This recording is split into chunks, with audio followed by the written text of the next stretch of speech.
ಎಲ್ಲರಿಗೂ ನಮಸ್ಕಾರ ಸ್ನೇಹಿತರೆ. ಎಲ್ಲರಿಗೂ ಶ್ರೀ ಕನ್ನಡ ವ್ಲಾಗ್ಸ್ ಚಾನೆಲ್ಗೆ ಆದರದ ಸ್ವಾಗತ. ಇನ್ನೇನು ಯುಗಾದಿ ಹಬ್ಬ ಬಂದೇ ಬಿಡ್ತು, ತುಂಬ ಹತ್ತಿರದಲ್ಲಿದ್ದೀವಿ. ಯುಗಾದಿ ಹಬ್ಬ ಯಾವಾಗ ಬಿದ್ದಿದೆ, ಯುಗಾದಿ ಹಬ್ಬದ ವೈಶಿಷ್ಟ್ಯತೆ ಏನು ಅಂತ ಚುಟುಕಾಗಿ ಈ ವಿಡಿಯೋ ಮೂಲಕ ನಿಮ್ಮೊಂದಿಗೆ ನಾನು ಶೇರ್ ಮಾಡ್ಕೊಳ್ತಾ ಇದ್ದೀನಿ. ದಯವಿಟ್ಟು ಯಾರು ಈ ವಿಡಿಯೋನ ಸ್ಕಿಪ್ ಮಾಡದೆ ಕೊನೆಯವರೆಗೂ ನೋಡಿ.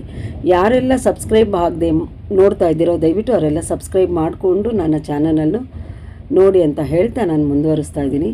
ನಮ್ಮ ಒಂದು ಹಿಂದೂ ಚಾಂದ್ರಮಾನ ಕ್ಯಾಲೆಂಡರ್ ಪ್ರಕಾರ ಚೈತ್ರ ಮಾಸದ ಶುಕ್ಲ ಪಕ್ಷದ ಪಾಡ್ಯಮಿ ಎಂದು ನಾವು ಯುಗಾದಿ ಹಬ್ಬನ ಆಚರಣೆ ಮಾಡ್ತೀವಿ.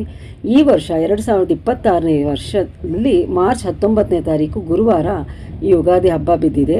ಅದರ ತಿಥಿ ಬೆಳಿಗ್ಗೆ 6:52 ಆರಂಭ ಆಗಿ ಮಾರ್ಚ್ 20ನೇ ತಾರೀಕು ಬೆಳಗಿನ ಜಾವ 4:52 ಇರುತ್ತೆ. ಹಾಗಾಗಿ ನಾವು ಮಾರ್ಚ್ 19ನೇ ತಾರೀಕು ಯುಗಾದಿ ಹಬ್ಬನ ನಾವೆಲ್ಲ ಆಚರಣೆ ಮಾಡ್ತಾ ಇದ್ದೀವಿ. ಈ ಒಂದು ಯುಗಾದಿ ಹಬ್ಬ ಅತ್ಯಂತ ಸಡಗರದಿಂದ ಆಚರಿಸುವ ಹೊಸ ವರ್ಷದ ಆರಂಭದ ಸಂಕೇತ ಆಗಿದೆ. ಈ ಯುಗಾದಿ ಹಬ್ಬ ಸಂಸ್ಕೃತದಲ್ಲಿ ಯುಗ ಮತ್ತು ಆದಿ ಎಂಬ ಪದಗಳಿಂದ ಬಂದಿರುವ ಈ ಒಂದು ಯುಗಾದಿಗೆ ಹೊಸ ವರ್ಷದ ಹೊಸ ಯುಗದ ಆರಂಭ ಅಂತ ಇದರ ಅರ್ಥ ಸ್ನೇಹಿತರೆ. ಇನ್ನು ಇದರ ಹಿಂದೂ ಪುರಾಣಗಳ ಪ್ರಕಾರ ಇದರ ಹಿನ್ನೆಲೆ ಏನು ಅಂತ ಹೇಳಿದರೆ, ಈ ಒಂದು ಹಬ್ಬದಂದು ಬ್ರಹ್ಮದೇವನು ಈ ವಿಶ್ವದ ಸೃಷ್ಟಿಯನ್ನು ಆರಂಭಿಸಿದ ದಿನ. ಇದೇ ಯುಗಾದಿ ದಿನದಂದು ಅಂತ ಎಲ್ಲರೂ ಹೇಳ್ತಾರೆ, ಪುರಾಣ ಹೇಳುತ್ತೆ. ಸೃಷ್ಟಿಕರ್ತನಾದ ಬ್ರಹ್ಮನು ದಿನಗಳು, ವಾರಗಳು, ಮಾಸಗಳು ಮತ್ತು ವರ್ಷಗಳನ್ನು ಕಾಲಗಣನೆಗಾಗಿ ಸೃಷ್ಟಿಸಿದ ಪವಿತ್ರ ದಿನ ಯುಗಾದಿ ಹಬ್ಬ. ಹಾಗೆಯೇ ಭಗವಾನ್ ವಿಷ್ಣುವನ್ನು ಯುಗಾದಿ ಕೃತ್ ಅಥವಾ ಯುಗಗಳ ಸೃಷ್ಟಿಕರ್ತ ಅಂತ ಕರೆಯೋದ್ರಿಂದ ಈ ಒಂದು ದಿನ ವಿಷ್ಣುವಿನ ಆರಾಧನೆಗೆ ಹೆಚ್ಚಿನ ಪ್ರಾಮುಖ್ಯತೆಯನ್ನು ನಾವು ಕೊಡ್ತೀವಿ. ಇನ್ನು ಈ ಹಬ್ಬಕ್ಕೆ ನಾವೆಲ್ಲ ಯಾವ ರೀತಿ ತಯಾರಿ ಮಾಡ್ಕೊಳ್ತೀವಿ ಅಂತ ಹೇಳಿದ್ರೆ, 15 ದಿನ ಮುಂಚಿತವಾಗಿ ನಾವು ಮನೆಯನ್ನೆಲ್ಲ ಶುಭ್ರಗೊಳಿಸ್ತೀವಿ. ಪ್ರತಿಯೊಂದು ಬಾಗಿಲುಗಳನ್ನ, ಕಿಟಕಿಗಳನ್ನೆಲ್ಲ ನಾವು ಒರೆಸಿ ಶುಭ್ರಗೊಳಿಸ್ತೀವಿ. ಅಡುಗೆ ಮನೆಯೆಲ್ಲ ಕ್ಲೀನ್ ಮಾಡ್ಕೊಳ್ತೀವಿ. ಇದು ಹೊಸ ವರ್ಷದ ಆರಂಭ ಆಗಿರೋದ್ರಿಂದ ನಾವು ಬಹಳ ಶ್ರದ್ಧಾಭಕ್ತಿಯಿಂದ ಮನೆಯೆಲ್ಲ ಕ್ಲೀನ್ ಮಾಡ್ಕೊಳ್ತೀವಿ ಸ್ನೇಹಿತರೆ.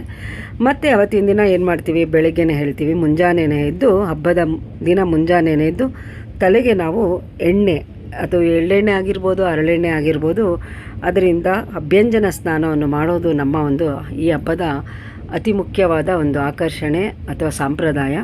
ಹಾಗೆ ಮನೆ ಮುಂದೆ ವಿಧ ವಿಧವಾದ ರಂಗೋಲಿಗಳನ್ನು ಹಾಕೋದು ಕೂಡ ಈ ಹಬ್ಬದ ಒಂದು ವಿಶೇಷವಾದ ಆಕರ್ಷಣೆ. ಹಾಗೆ ಇವತ್ತಿನ ದಿನ ಹೊಸ ವರ್ಷದ ದಿನ ನಾವು ಮಾವಿನ ಸೊಪ್ಪು ತೋರಣವನ್ನು ನಾವು ಕಟ್ತೀವಿ. ಇದು ಬೇವಿನ ಸೊಪ್ಪಿನ ಜೊತೆಗೆ ನಾವಿದನ್ನು ಕಟ್ತೀವಿ. ಇದು ಒಂದು ಮನೆಗೆ ಶುಭವನ್ನು, ಸಮೃದ್ಧಿಯನ್ನು, ಹಾಗೆ ಧನಾತ್ಮಕ ಶಕ್ತಿಯನ್ನು ಸೂಚಿಸುತ್ತೆ ಅಂತ ನಾವು ಹೊಸ ವರ್ಷನ ಈ ರೀತಿಯಾಗಿ ನಾವು ಆದರದಿಂದ ನಾವು ಸ್ವಾಗತ ಮಾಡ್ತೀವಿ. ಹೊಸ ಬಟ್ಟೆಯನ್ನು ಧರಿಸ್ತೀವಿ. ಹಾಗೆ ದೇವಸ್ಥಾನಗಳಿಗೆ ಭೇಟಿ ನೀಡೋದು, ಹಾಗೆ ಮನೆಯಲ್ಲಿ ಮನೆ ದೇವರಿಗೆ ವಿಶೇಷವಾಗಿ ಪೂಜೆಯನ್ನು ಸಲ್ಲಿಸ್ತೀವಿ. ಇನ್ನು ಮನೆಯಲ್ಲಿ ಹಿರಿಯರಿದ್ದರೆ ಅವರಿಗೆ ಕಾಲಿಗೆ ನಮಸ್ಕಾರ ಮಾಡಿ ನಾವು ಆಶೀರ್ವಾದವನ್ನು ತಗೊಳ್ತೀವಿ. ಹಾಗೆ ಹೊಸ ವರ್ಷ ಸುಖಮಯವಾಗಿರಲಿ ಅಂತ ಹೇಳಿಬಿಟ್ಟು ನಾವು ದೇವ್ರನ್ನ ಪ್ರಾರ್ಥನೆ ಮಾಡ್ತೀವಿ. ಹಾಗೆ ಯುಗಾದಿ ಹಬ್ಬದ ಇನ್ನೊಂದು ವಿಶೇಷ ಏನಪ್ಪ ಅಂತ ಹೇಳಿದರೆ, ಬೇವು ಬೆಲ್ಲದ ವಿತರಣೆ. ಇದು ಜೀವನದ ಸುಖ ಮತ್ತು ಕಷ್ಟಗಳ ಸಮಾನ ಸ್ವೀಕರಣೆಯ ಒಂದು ಸಂಕೇತ ಆಗಿದೆ. ಹಾಗೆ ಇದು 6 ವಿಭಿನ್ನ ಭಾವನೆಗಳನ್ನು ಇದು ಸೂಚಿಸುತ್ತೆ. ಯಾವುದು ಅದು 6 ವಿಭಿನ್ನ ಭಾವನೆಗಳು ಅಂತ ಹೇಳಿದ್ರೆ ಸ್ನೇಹಿತರೆ, ಬೇವು ಕಹಿ, ಇದು ಜೀವನದ ಕಷ್ಟಗಳನ್ನು ಸೂಚಿಸುತ್ತೆ, ದುಃಖಗಳನ್ನು ಸೂಚಿಸುತ್ತೆ. ಬೆಲ್ಲ ಸಿಹಿಯಾಗಿರುತ್ತೆ, ಸಂತೋಷ ಮತ್ತು ಸಂಭ್ರಮವನ್ನು ಸೂಚಿಸುತ್ತೆ. ಹಸಿ ಮಾವು ಏನಿದೆ ಒಗುರು, ಅದು ಅಚ್ಚರಿಯ ಕ್ಷಣಗಳನ್ನು ಸೂಚಿಸುತ್ತೆ.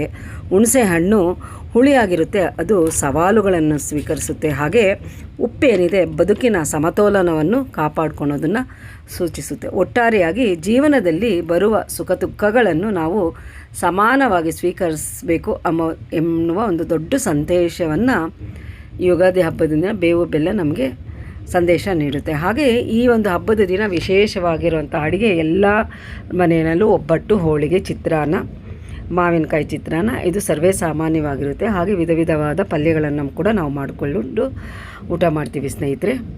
ಇನ್ನೊಂದು ಮುಖ್ಯವಾದ ವಿಷಯ, ಹಬ್ಬದ ದಿನ ಸಂಜೆ ದೇವಾಲಯಗಳಲ್ಲಾಗಿರ್ಬೋದು, ಮನೆಗಳಲ್ಲಾಗಿರ್ಬೋದು, ಪುರೋಹಿತರು ಹೊಸ ವರ್ಷದ ಪಂಚಾಂಗವನ್ನು ಓದುವ ಒಂದು ಸಂಪ್ರದಾಯ ನಮ್ಮಲ್ಲಿದೆ.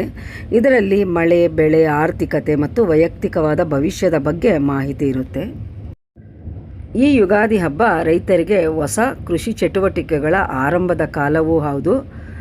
ಒಟ್ಟಾರೆಯಾಗಿ ಯುಗಾದಿ ಹಬ್ಬ ಕೇವಲ ಹಬ್ಬವಲ್ಲ, ಅದು ಪ್ರಕೃತಿಯಲ್ಲಿನ ಬದಲಾವಣೆ ಮತ್ತು ಮನುಷ್ಯನ ಜೀವನದಲ್ಲಿ ಹೊಸ ಆಶಾವಾದವನ್ನು ಮೂಡಿಸುವ ಸಂಭ್ರಮ ಇದಾಗಿದೆ.